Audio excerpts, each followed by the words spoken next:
incomoda e aí ela acaba não fazendo nada, não interagindo com ninguém e não participando de nada. E o hiperativo é o que nós estávamos falando agora a maior parte do tempo, porque ele é o que incomoda mais, Então então é o que chama mais atenção. é o que chama mais atenção. Mas assim, eu não sei se dá para falar ainda, né? Quando nós estamos falando de escola, né? Tem algumas questões que eu acho que merecem ser faladas, que é com relação ao professor. Na experiência que eu tenho, eu vejo que não são todas as escolas que estão aptas a lidar com um aluno com DDA, principalmente com hiperatividade. Às vezes, eu oriento os pais a irem até a escola e conversar com o orientador. Eles vão, conversam, mas a resposta às vezes é negativa. Porque o professor não compreende, o professor tem que ser um grande colaborador. O DDA com hiperatividade, e até sem hiperatividade, tem que ter um tratamento diferenciado na sala de aula. É aquele aluno que vai precisar sentar na primeira carteira, longe da janela, para não ouvir o barulho da buzina. Qualquer estímulo distrai, né? Porque o problema dele está na área da atenção. Então não pode ser uma sala de aula cheia de desenhos, toda bonita. Tem que ser uma sala de aula com poucos estímulos, para que ele tenha a atenção dele voltada. Por outro lado, o professor tem que estimular ele com vídeo, dando uma aula mais criativa para poder fixar a atenção dele. Mas tem um ponto interessante, né, que assim, nós estamos falando que o indivíduo ele tem uma dificuldade na área da atenção. Por outro lado, ele tem um hiperfoco. Ele também se foca numa determinada atividade e ele não se desliga dela. Como, por exemplo, ele é capaz de ficar 8 horas seguidas num computador e ele não sabe nem o que aconteceu em volta dele. Por quê? Porque ele também tem essa coisa do hiperfoco. Rose, parece que tem um telespectador ao vivo querendo falar com a gente. Boa noite. Boa noite. Olha, eu estou assistindo o programa, tenho um neto com hiperatividade, exatamente tudo que eu estou ouvindo é o que acontece. E eu gostaria de saber de uma de vocês se a continuidade da psicóloga, no caso, na terapia, é muito importante, porque a minha filha está pensando em tirar ele. E eu estou muito preocupada com isso. E eu acho que esse acompanhamento é muito importante. Exatamente tudo que vocês estão falando é verdadeiro, porque nós passamos com isso. Eu gostaria de saber se isso daí é fundamental, é importantíssimo para mim bater em cima disso aí em casa para poder ter uma resposta. Como é seu nome? Meu nome é Fátima. Fátima, de que bairro você é? Eu sou do centro. Muito obrigada, Fátima. De Vamos nada. responder sua pergunta sim, tá? Tá. Obrigada pela audiência. Doutora Tá? Rose?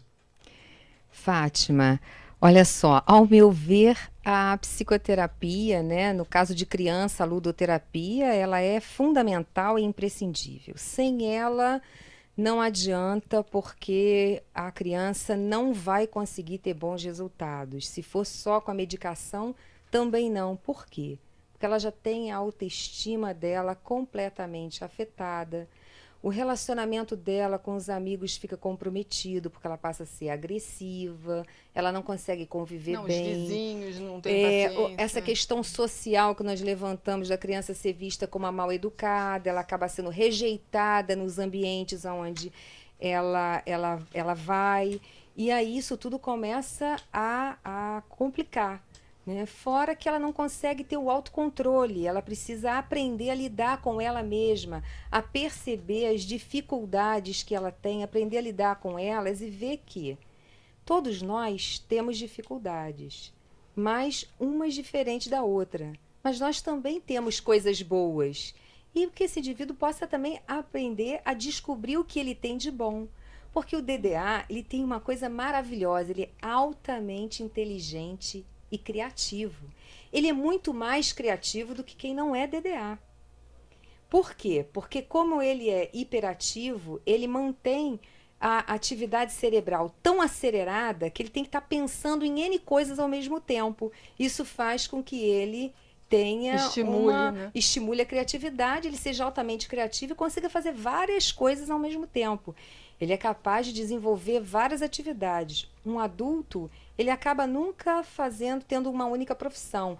Ele pode ser um médico, mas ele também vai ser músico e também vai mexer com marcenaria e faz isso tudo muito bem, né? Acho que é isso que eu teria para te dizer. A continuidade do tratamento é assim fundamental. Acho que assim, sem psicoterapia, eu não acredito que tenha como resgatar de volta a criança, né?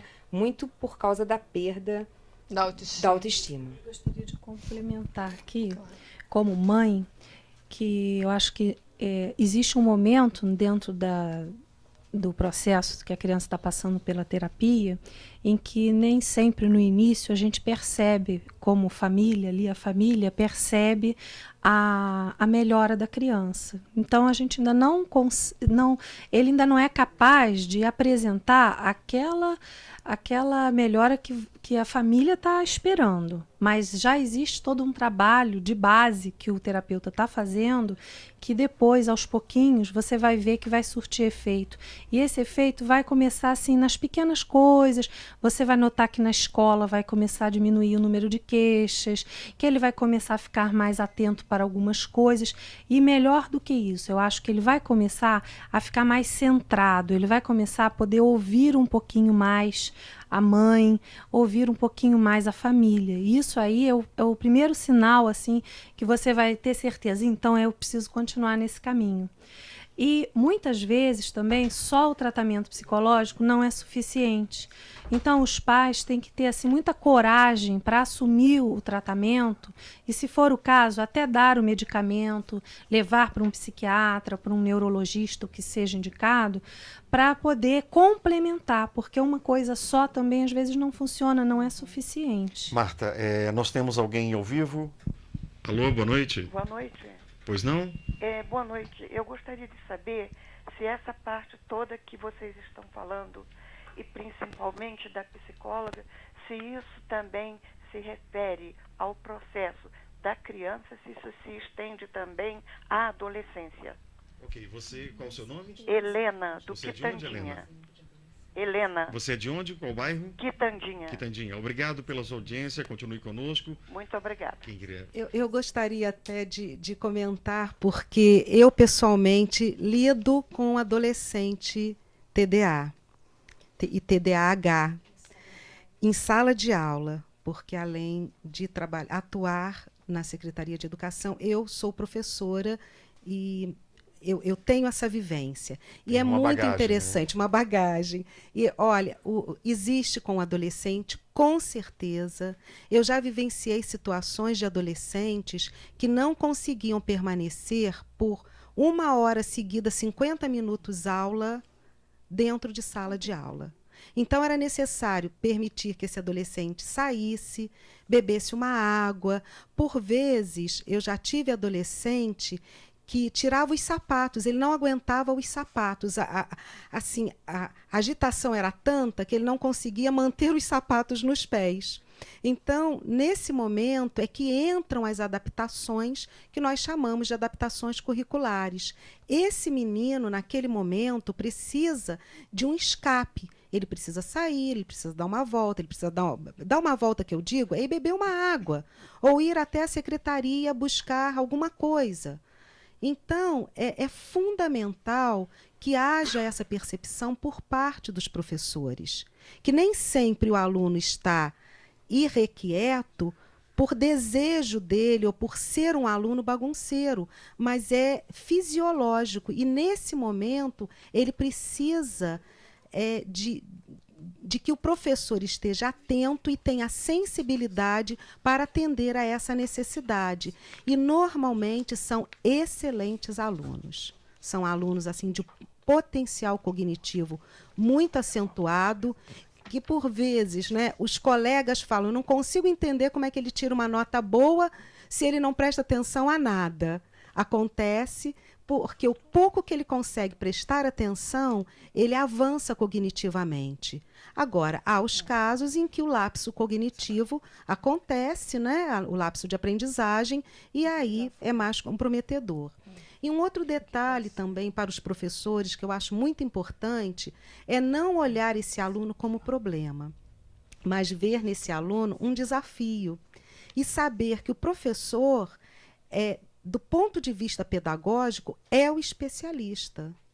O professor Agora, não... Wanda, você que está falando dos professores, então quais são as principais queixas dos pais e dos professores com relação a estes alunos? Os adolescentes, no caso. Os adolescentes. Normalmente eles são irrequietos, eles não se concentram, eles levantam e sentam o tempo todo, eles falam junto com os outros. O professor está explicando alguma coisa, ele começa a falar junto. Ele não consegue permanecer na sua carteira, ele precisa empurrar o colega da carteira ao lado, ele precisa mexer no colega, jogar borracha. É muito interessante isso também, porque eles atiram objetos voadores pela sala. São muito comuns quando nós temos um TDAH em sala de aula. Eles mexem o tempo todo, eles são realmente assim irrequietos. É aquele aluno que parece que tem uma formiga na carteira, ele não consegue permanecer sentado. Então a queixa maior dos professores é essa: aquele menino não para quieto um instante. Aquele menino é mal educado. Eu falo, ele fala junto. É debochado. Eu começo a falar, ele está falando. Que aí eu acho que entra até uma forma de defesa, né? Que é debochar, que é agredir, que é fazer pouco, até para se defender, porque ele não sabe como lidar com aquilo. Porque às vezes o professor, assim, pouco preparado, ele expõe o aluno a uma situação por vezes ridícula, ridiculariza esse jeito de ser do aluno. E o adolescente, obviamente, já tem um nível, né, de maturidade de saber retrucar isso, dar o troco, se defende e gera o conflito. Aí vem o conflito e as coisas precisam ser, de alguma maneira, revistas, né? Nós observamos também com os nossos adolescentes, né, que muitas vezes eles têm a tendência a vícios. Então, por vezes, nós professores observamos nossos alunos em alguns espaços assim menos agradáveis, consumindo algum tipo de droga e, por vezes, a bebida alcoólica. Alunos que já saem à noite, alunos na faixa dos seus 17, 18 anos, que já têm uma vida social, né? E já saem à noite e que bebem. Eles buscam uma solução para enfrentar esse problema que eles estão vivendo. É uma válvula de escape, por vezes. É o que nós percebemos em sala de aula. Isso é uma retroalimentação. Por isso que a Rose estava falando da importância da psicoterapia, né? Justamente pra... que quando o adolescente que não é tratado, né, o indivíduo que não é tratado na infância, ele se torna um adolescente, a probabilidade dele usar drogas é muito grande. Se você for ver quem usa droga, a grande maioria é um TDAH. Porque a cocaína, ela tem um efeito próximo do da medicação. Só que depois você tem os efeitos do estrago que ela causa, né? Na verdade, a cocaína ela faz com que o indivíduo possa permanecer por mais tempo em uma atividade, uma única atividade, que é exatamente o que TDAH não consegue. Então, ele usando a cocaína, ele consegue estudar. Ele usa a cocaína, ele consegue trabalhar, porque ele consegue manter a atenção. Exatamente. Já tem quem vai usar maconha ou álcool, né? Mas quem usa maconha ou álcool já está usando para se tranquilizar, para relaxar, como um calmante. Então, que também é para resolver o problema do DDA. Então, assim, é um perigo muito grande, né? Quem não se trata, quem não se cuida, porque pode vir a ser um adolescente envolvido. Pode acionar o gatilho, né? Exatamente, pode acionar o gatilho. E aí isso é um perigo tem que idade merece limite para ser. Aí passa da infância, vai para a adolescência se torna um adulto. Já se diz o seguinte: não se tem DDA, se é DDA.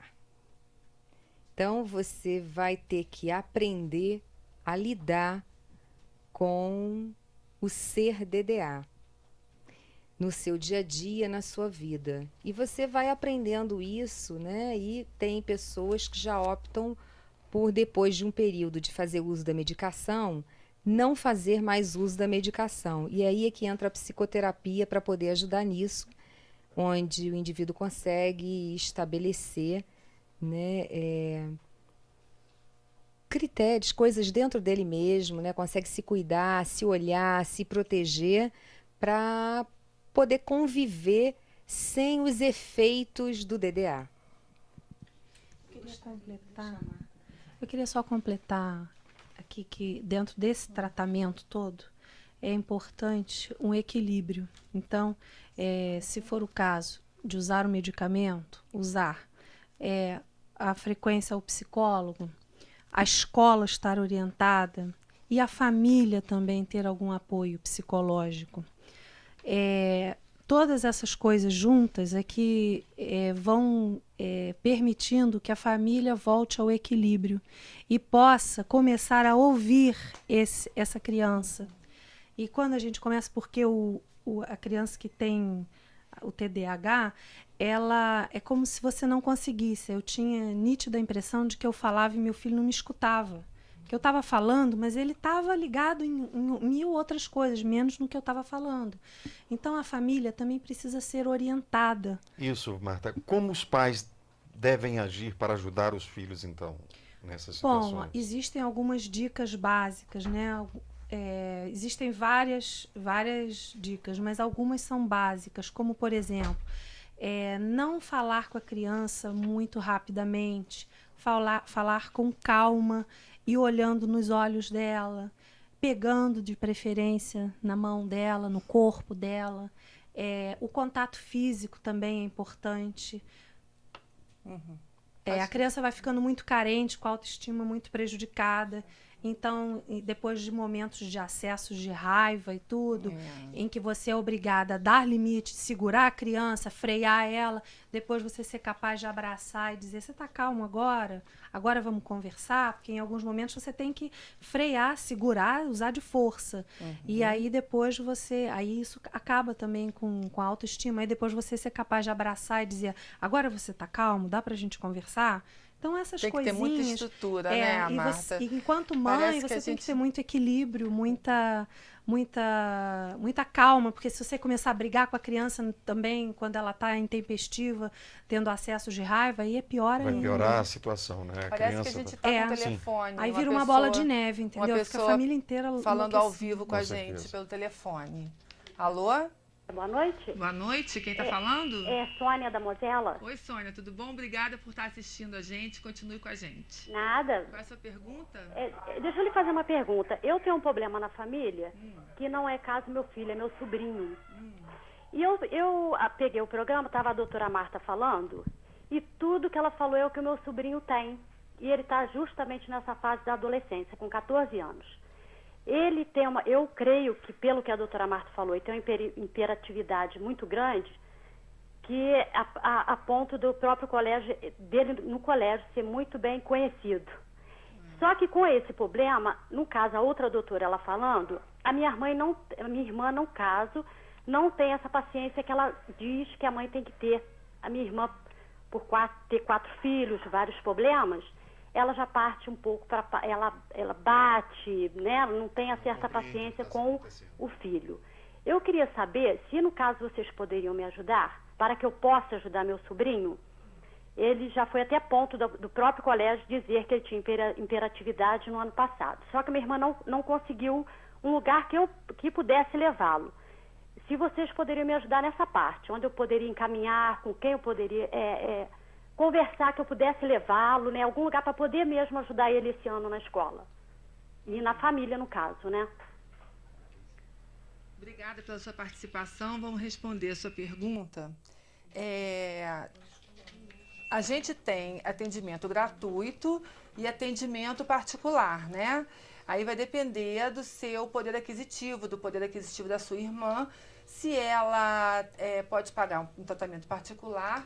A gente tem aqui com a gente uma excelente psicóloga, que é a doutora Roselaine, em qual eu confio um monte de crianças que eu conheço e tudo. E temos também, para atendimento gratuito, o SOS Vida Saúde. O telefone da Rose está aparecendo na tela.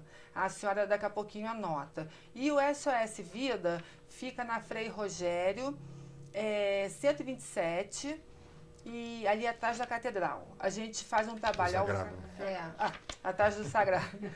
E a gente faz lá um trabalho gratuito e a gente vai ter o maior prazer em poder ajudar caso a sua filha não possa pagar. De vez em quando aparece o telefone do SOS, 2245-0322. Isso. Tá bom? Obrigada. Mas aí, então, como a gente estava falando, você estava contando do problema do seu filho, né? Que você abraça e tudo, tem que ter muita estrutura, porque realmente, como a moça falou, né? A gente perde muita paciência, né? A gente vê os pais extremamente irritados com essa... E tem que ter muito controle para você brigar e depois abraçar, né? Chamar atenção e depois dar amor. Eu acho isso muito difícil. Só fazendo uma diferenciação, assim, uma coisa que a gente vai aprendendo aos poucos, né? Você tem que saber perceber o que ele faz quando ele faz uma coisa de errado, se ele fez porque ele não consegue ou porque que ele é incapaz de se controlar naquela situação, ou porque ele está realmente testando aí os seus limites, a sua tolerância com ele está mal educado, digamos assim, ele está sem limites, como se diz. E aí você tem que saber dosar, entendeu? Aonde ele é incapaz, onde é desobediente, né? Aonde ele é desobediente, ele fez uma coisa errada, que ele não poderia bater no colega, tá bom? Mas ele bateu.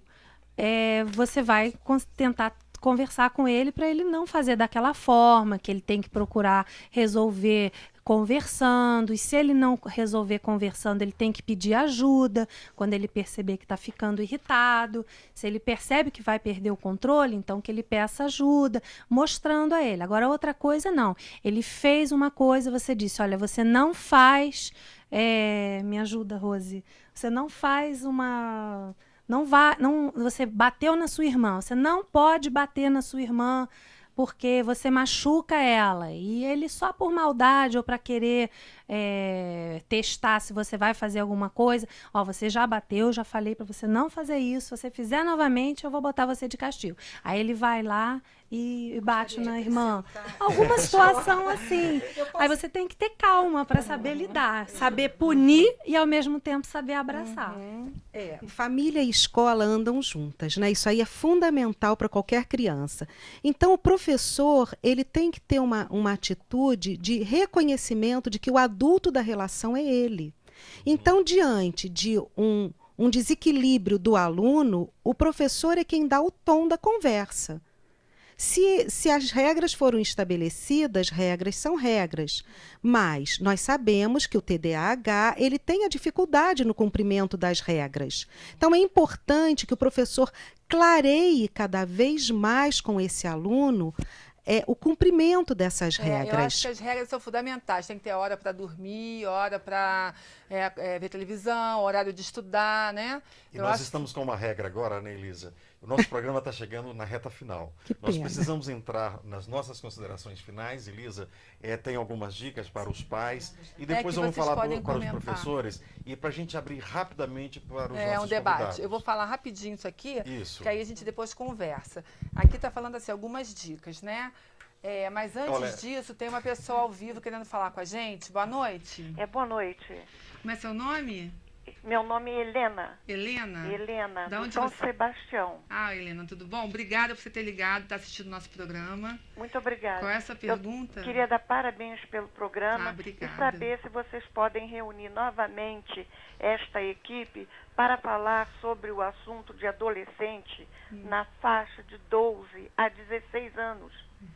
Se poderia ser feito. A gente vai fazer o possível para atender o seu pedido, sim. Nosso diretor Muito está obrigada aqui e parabéns pelo programa. Depende da agenda delas, mas a gente vai fazer o possível para atender seu pedido, sim, tá, Helena? Tudo bem, muito obrigada, uma boa noite. Boa noite.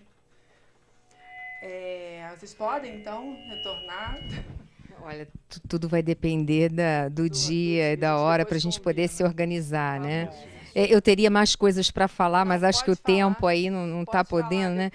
É porque, como estava sendo falado aqui, eu iria entrar nesse assunto da Marta, mas por causa do tempo eu quero só ampliar uma outra questão, porque quando eu levantei o problema das drogas, né, teriam também, assim, o DDA, ele tem um problema com a compulsão, então ele não tem só compulsão pelo uso das drogas, ele pode ter uma compulsão alimentar, então ele vai comer muito.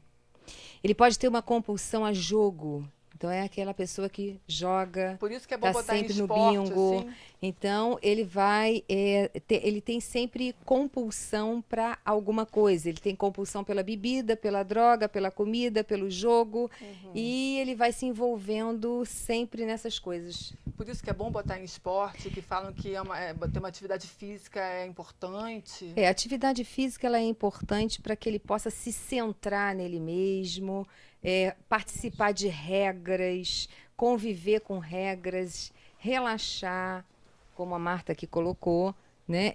Esse é um dado importante. O tempo aqui está me deixando meia sem saber mais o que nós vamos ter que voltar ao assunto, né, gente? No próximo programa. Mas eu acho assim, que é fundamental para os pais, entendeu? A gente deixar aqui claro, como elas falaram para a gente, para nunca chamar o filho de malandro, de preguiçoso, de burro, nunca baixar a autoestima do seu filho, né? E elogiar as conquistas, valorizar as conquistas dele. Porque quando a gente já está cansada, irritada, só que xinga. Quando a criança faz alguma coisa certa, você também não fez mais do que obrigação, faz tudo errado. Quando você faz isso aí, está se achando porque fez uma coisa que todo mundo faz.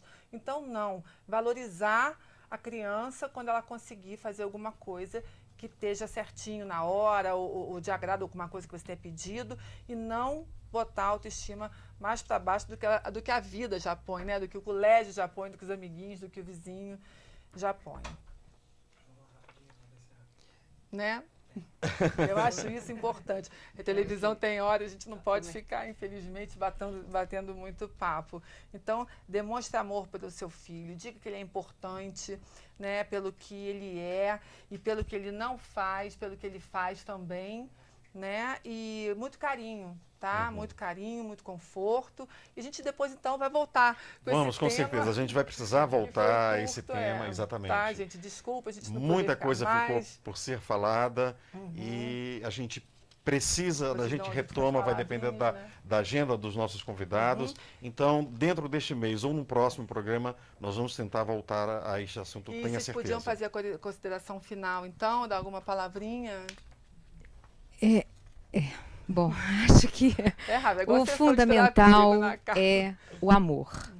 Acho que o amor tem que estar acima de tudo, porque só com ele se constrói qualquer coisa no mundo, né? O desamor é que causa todos os problemas e o amor é que conserta todos eles.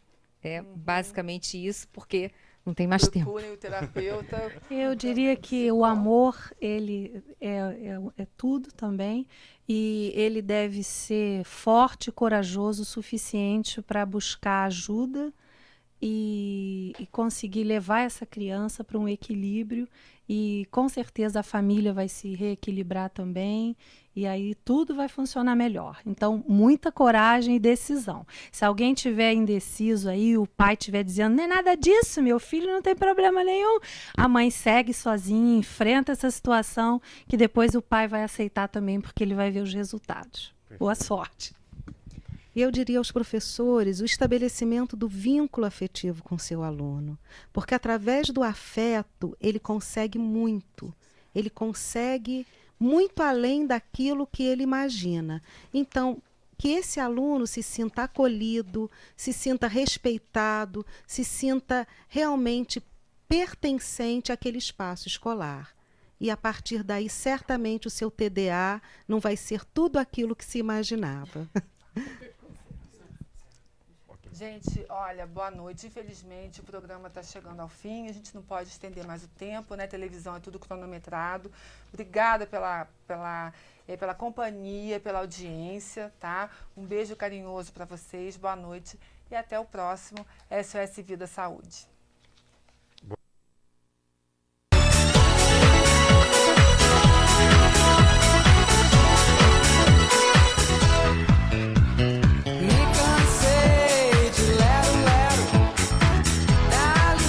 Mas eu vou sair do sério, quero mais saúde.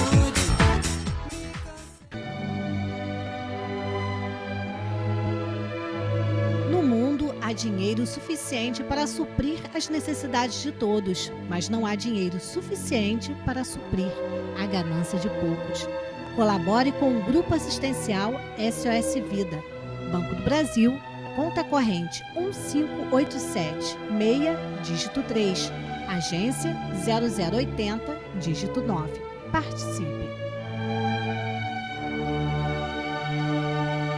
Apoio Social.